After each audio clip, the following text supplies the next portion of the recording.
দারিদ্রতা হার মানাচ্ছে প্রতিভাকে, বন্ধ রয়েছে বই লেখা। প্রসঙ্গত, কোচবিহার জেলার দিনহাটা মহকুমার অন্তর্গত পেটলা গ্রাম পঞ্চায়েত এলাকায় 2002 সালের 21শে সেপ্টেম্বর একটি দরিদ্র পরিবারে জন্ম হয় অনুপমা মহন্তর।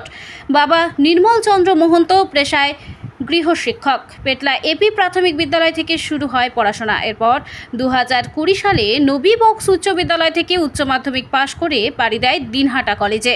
সেখান থেকে 2023 সালে স্নাতক ডিগ্রি অর্জন করে অনুপমা।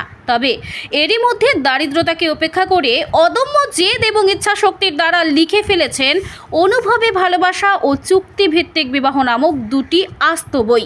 তবে এতেই থেমে নেই তার প্রতিভা। এছাড়াও আরও বিভিন্ন পত্রপত্রিকা, বইয়ে তার কবিতা, আবৃত্তি, উপন্যাস ছাপা হয়েছে। অনুপমারা 4 বোন 1 ভাই, সবাই কম বেশি শিক্ষিত। অনুপমার বাবা পেশায় গৃহশিক্ষক হলেও মাঝে মাঝে লেখালেখি করতেন, আর সেটা দেখেই ছোটবেলা থেকেই লেখালেখির প্রতি ভালোবাসা ছিল অনুপমার। উচ্চ মাধ্যমিক পাশ করার পর বাবা মা থেকে শুরু করে বন্ধুবান্ধব সবার অনুপ্রেরণায় শুরু হয় তার লেখালেখি।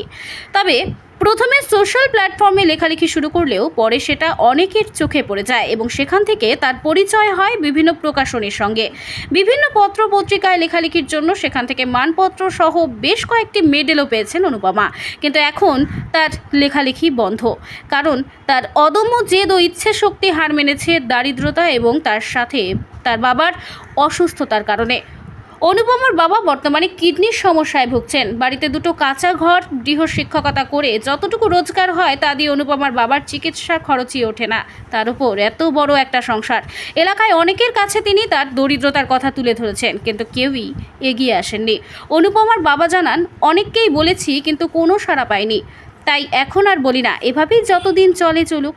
তবে অনুপমার যে স্বপ্ন, সে অনেক বড় হবে, নিজের পায়ে দাঁড়াবে। তার লেখা কবিতা, আবৃত্তি, উপন্যাস দেশ বিদেশে ছড়িয়ে যাবে। কিন্তু ওই যে প্রথমেই বললাম, দারিদ্রতার কাছে হার মেনেছে তার প্রতিভা।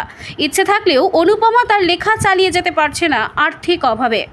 এমতাবস্থায় তাদের আশা, আমাদের সরকার অথবা কোনো সহৃদয় ব্যক্তি যদি একটু সহযোগিতা করেন তাহলে অনুপমার স্বপ্ন পূরণ হবে।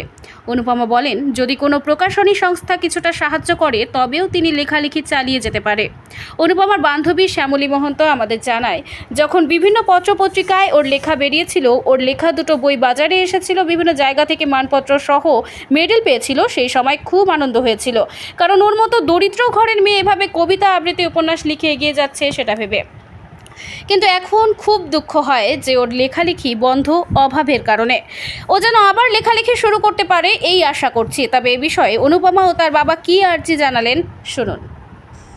আমি ঠেকে গেছি একটা কারণে, সেটা হলো যে আমার যে শারীরিক যে অসুস্থতা, আমি একজন কিডনির পেশেন্ট। তো এতে যে যেভাবে পয়সা আমার যাচ্ছে, তাছাড়া এই যে সামান্য ইনকামে কোনো রকম আর কি চলছে, এই কারণেই কিন্তু ওর এই জিনিসগুলা।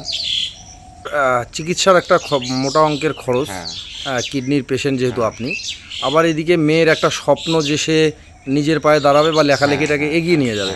তো সে জায়গায় দাঁড়িয়ে একটা পয়সা কড়ি সংস্থানের প্রয়োজন তো আছেই। সেটা আপনারা কীভাবে নিচ্ছেন, মানে কী চিন্তা ভাবনা করছেন এই বিষয়ে? কী করব এখন, কেউ যদি এগিয়ে না আসে তাহলে যতটুকু ইনকাম করছি এর উপরেই টুকটাক। আচ্ছা, এখন কি ইচ্ছে রয়েছে?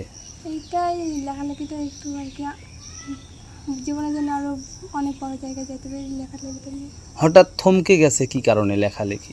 এইটা আর কি ব্যক্তিগত পরিবারের আর্থিক অবস্থার জন্য, কারণ বই প্রকাশ করতে গেলে টাকা পয়সার দরকার, ওই দিক থেকে আর কি।